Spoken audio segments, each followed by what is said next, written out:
Estimated a $250 million budget And they're estimating $100 million at opening.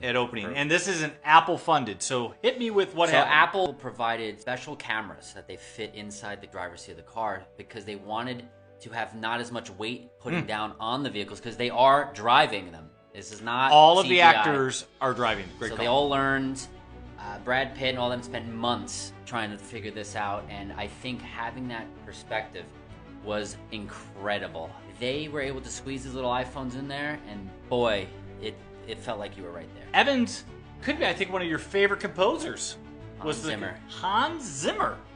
Fantastic. Yeah. I mean, Dune. He did Interstellar. Oh, he's was done a ton big of one. things. I He think has done- those are my highlights with him. Interstellar, there was a scene where they're on the water, right, and the clock's ticking. I actually heard some of that in this. I don't know if you picked that up. There was some ticking on some of these races in slow-mo. Mhm.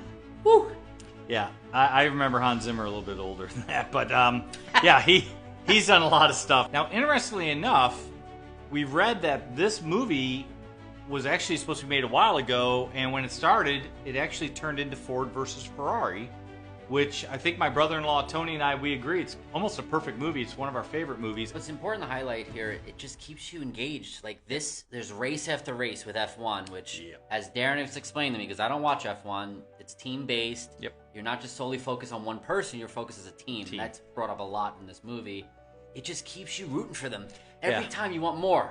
And when they're not racing, the drama or the stories that are being told, it's just not boring. It's 2.5 hours, and you're drawn to the screen. I could, we joke all the time that most movies should be about 145.